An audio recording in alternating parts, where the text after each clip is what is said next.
Okay, just take a moment to allow your eyes to close and allow yourself to begin to relax.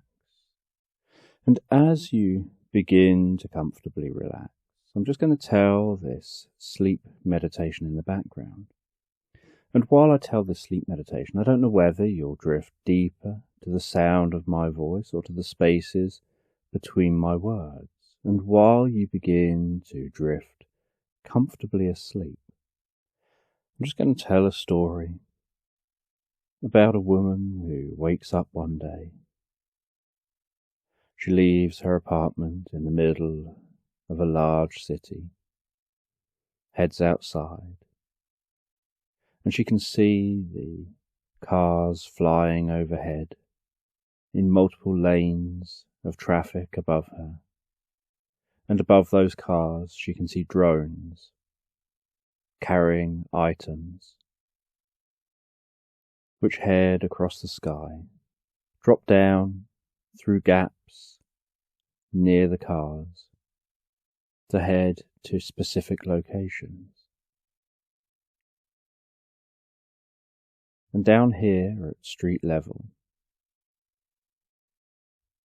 she can smell the fresh smell of flowers.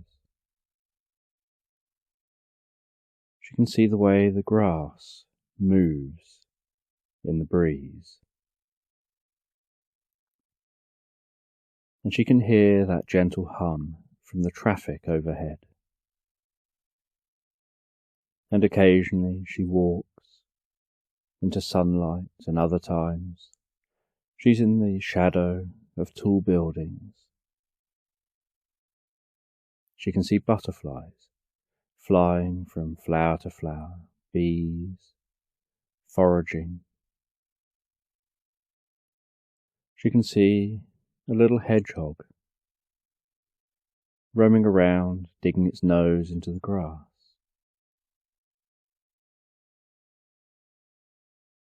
And occasionally she'll notice other people out walking around.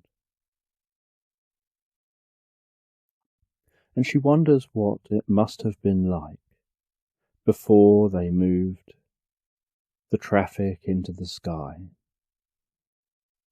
when all of these spaces were filled with roads and were probably noisy.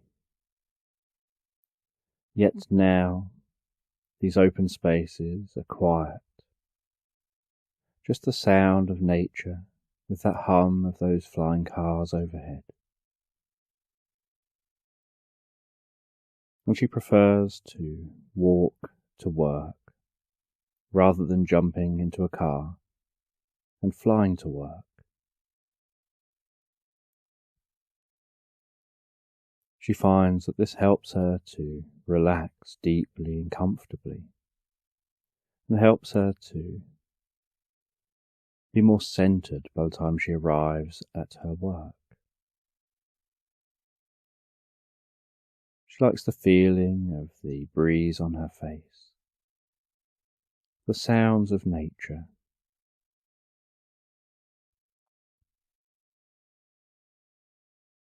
And on arrival at work, she heads into her office,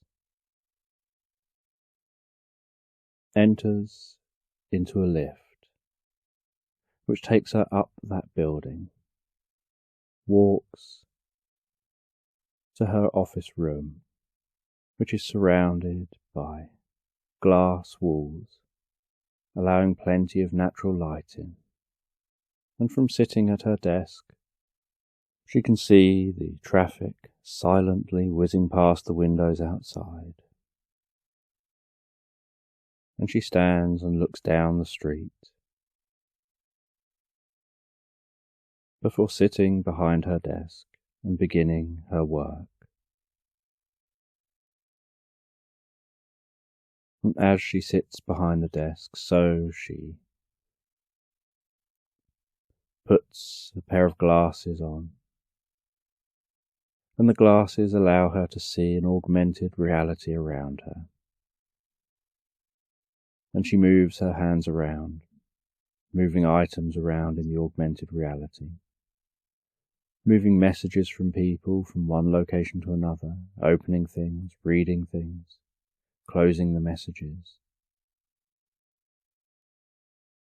When she wants to reply to a message, she just talks the reply.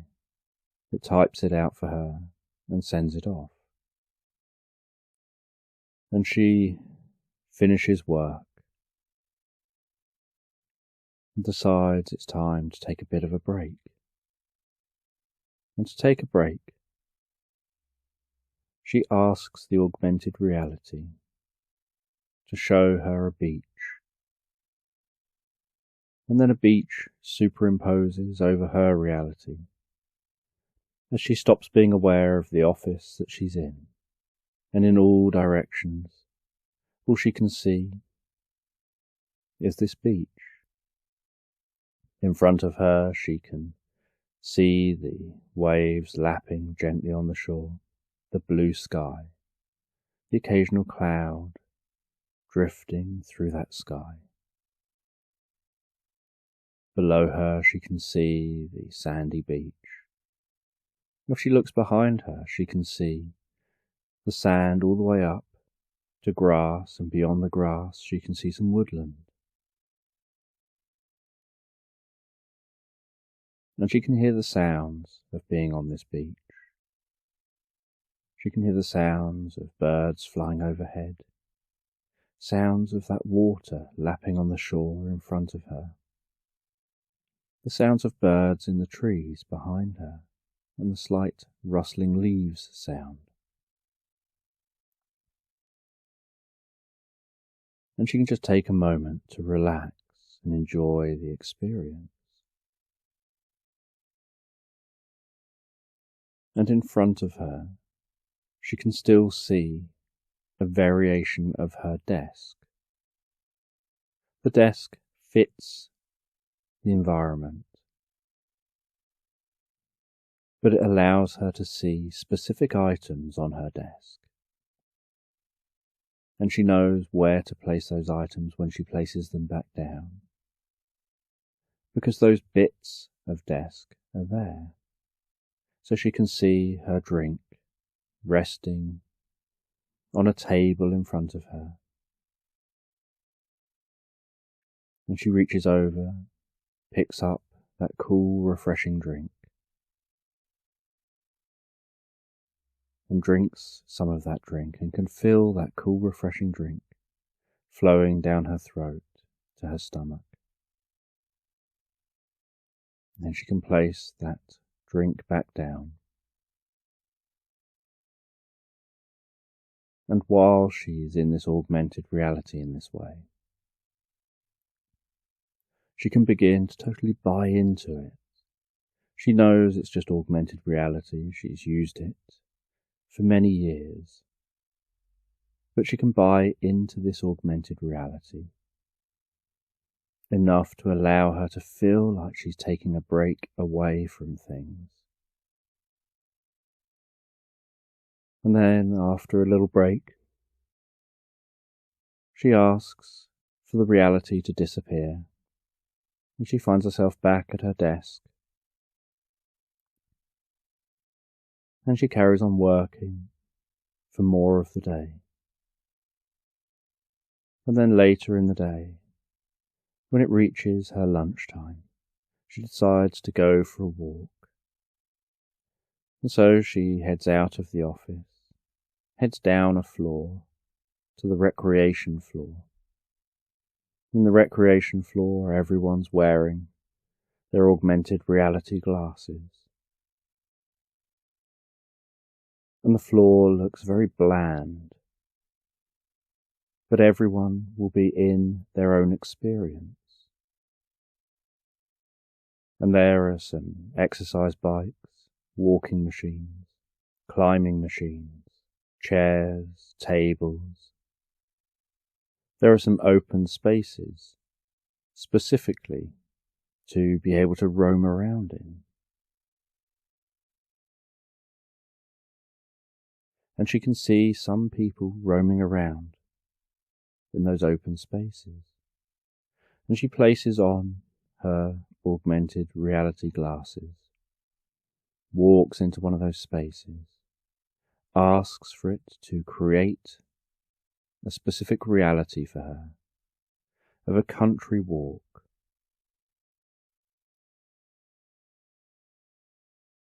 And then around her, she sees a footpath through some countryside, a little bit of woodland. She hears the sounds of that countryside, of that woodland. She can smell the smells of the flowers, hear the rustling of leaves in the trees. She can hear each footstep she takes, as if each footstep is on that grass, rather than the hard floor she's actually walking on.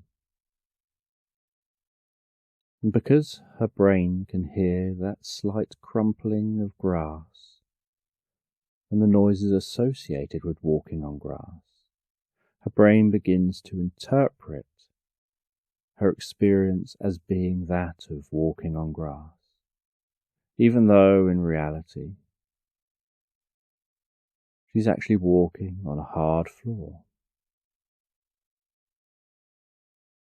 And other people who happen to be using the same space end up showing within her reality in some form or another. It could be that somebody is stood still in their experience, and so the augmented reality intelligently interprets them perhaps as being a tree, so as not to interfere too much with her experience.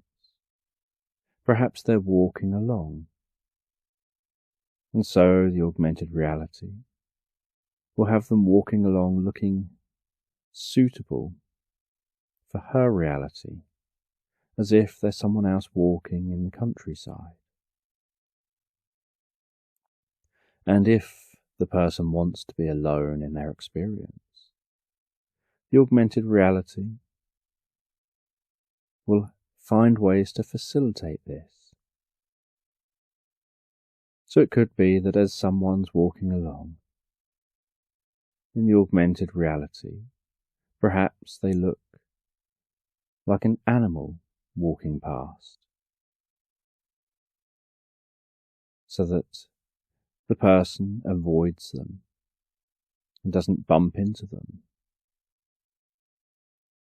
And so there are certain rules that you can't pet the animals in the experience. You can just look at them. In fact, the way the augmented reality works is that unless you're wearing a full augmented reality suit, everything is pretty much visual and auditory, just transmitted through those glasses.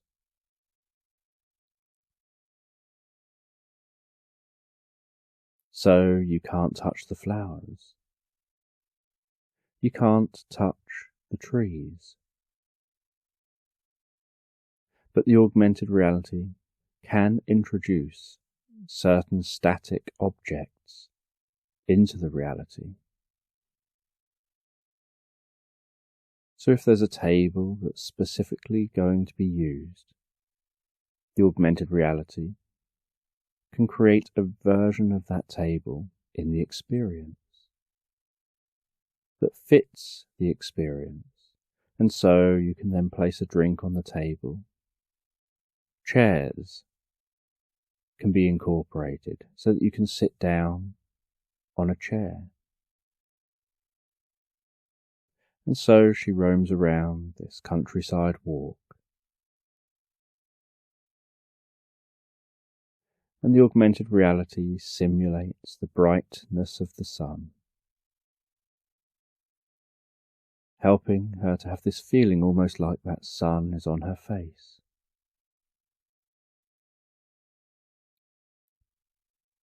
The augmented reality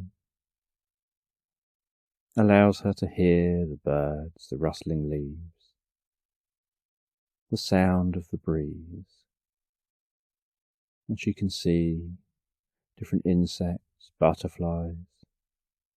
She can see those birds walking around on the grass, flying in the air.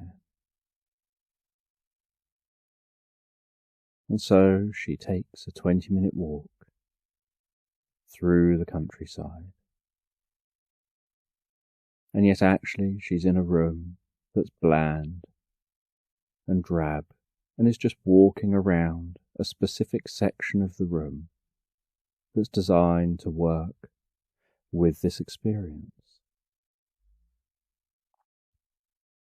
But there are certain ways, certain tricks used by the augmented reality to make it so that you change direction before you reach a wall. But as you change direction, it subtly shifts how much you've moved,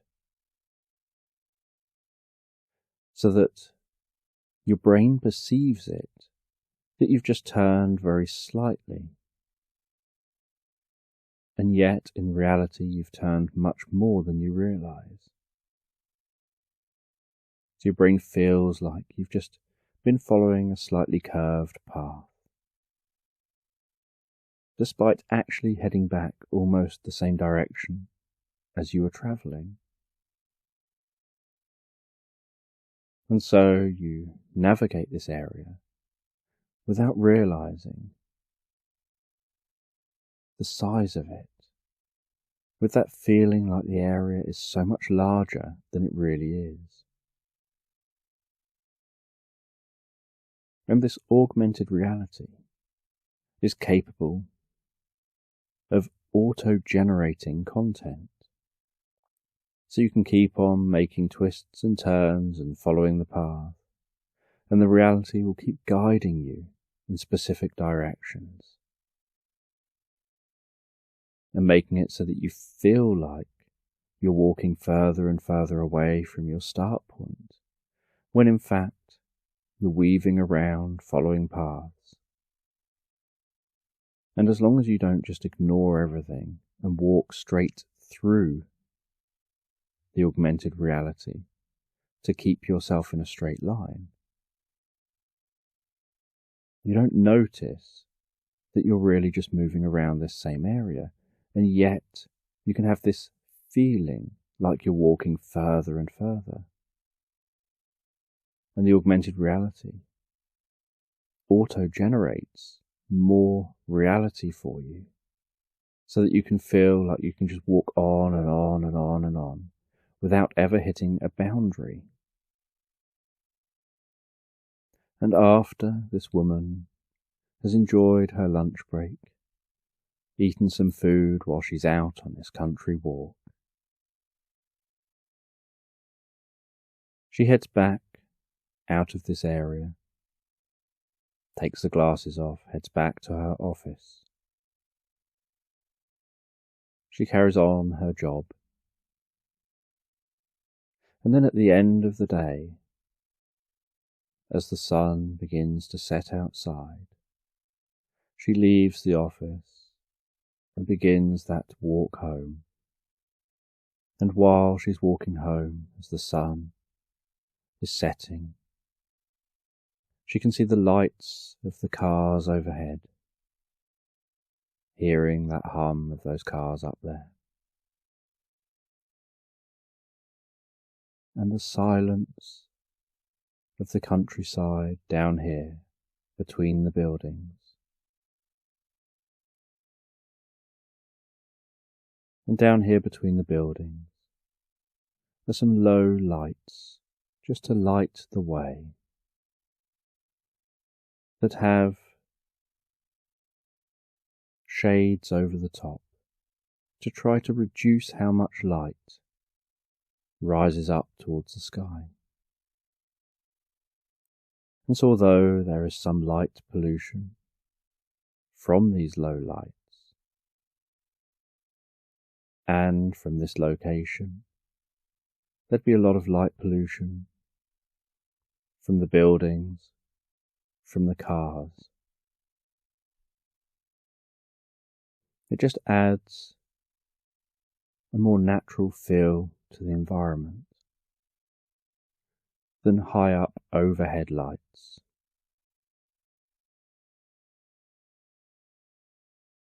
Because it means as all the offices close and the buildings turn their lights off, and the traffic dies down as the night moves on, some areas can get really quiet, and you're able then to look up through the buildings or above the buildings. You're able to then see the night sky and enjoy that night sky. And she finds her way all the way home. And once home, she makes herself dinner and settles down with a book for the evening. And she reads that book for a while until she decides it's time to go to bed. And she heads to bed. And she's curious while falling asleep what people used to think of the world in the old days, when cities were full of smelly traffic, polluting the environment, when cities were noisy and overcrowded, when the only way that people could enjoy countryside or enjoy the outdoors was to actually go outdoors, which, although is still the preferred option, they couldn't do this if they worked in a city on their lunch break. And yet, nowadays, she can enjoy whatever environment she wants on her lunch breaks.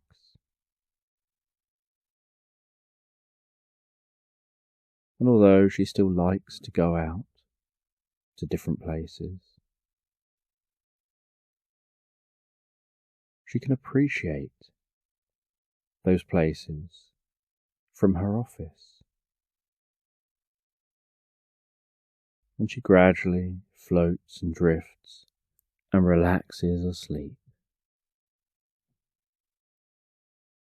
And while she falls asleep, so she starts to dream. And she dreams about an old time, a time long before technology, where she's living in a small village on the edge of a wood next to a river. And she's going out on her daily trip, gathering berries, heading to the river, catching some fish, foraging for a few other bits and pieces, heading back to the small village. And then as a community, they cook up the food, and as a community, they enjoy eating that food. And the children interact with each other, looked after by a selection of the adults. And the adults willingly take on different roles. And life, although busy, is uncomplicated. Every day there's a similar routine. You feel a deep connection with nature, with the world you're living in. You understand the world you're living in. You get to enjoy that world. Even when you're catching dinner and foraging, you still get to enjoy taking in the environment and seeing how you're a part of the environment. There is no work to go to, only the work of doing your role within your community and enjoying being a part of that community. And sometimes, because not everyone needs to do everything all the time, you get to have a day where you can do whatever you want, while others are doing foraging and gathering food. But it doesn't feel like work even when you are doing that, because you can go out on your own to gather bits and pieces, or you can go out with a few others when you're gathering other bits and pieces. Nobody gets paid. Everyone just mucks in and does their own thing, taking on a role.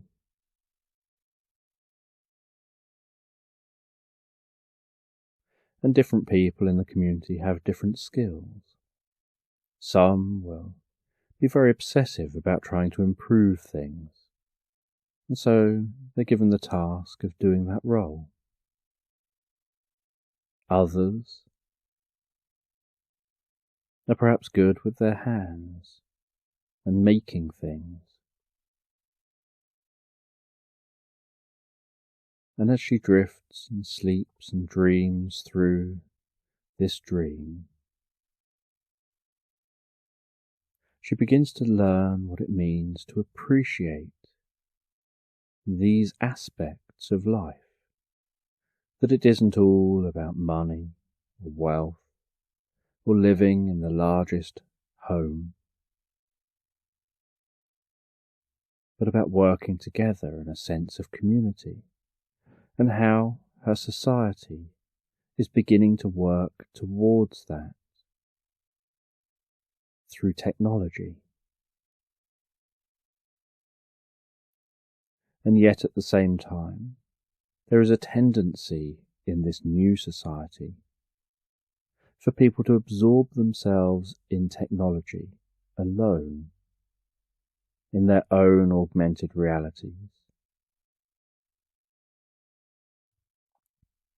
and for people to sometimes only interact with characters created by an augmented reality, rather than genuine people.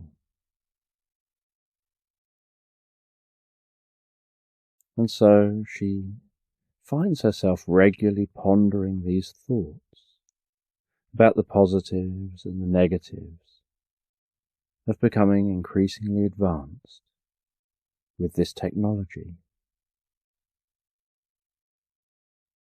and whether there's a way of encouraging people to maintain that connection back to the past, back to the way things were. And while she has these thoughts, she drifts deeper and deeper, more relaxed asleep, knowing that she'll awaken in the morning, still with some of these ideas going around in her mind, pondering these questions because of the time that she lives in, but enjoying pondering these questions, enjoying the philosophy and the curiosity and the wonder and what things all mean. And knowing when she awakens, she'll awaken feeling so refreshed, revitalized, and ready to enjoy the day. As she relaxes and floats and drifts deeper and deeper asleep.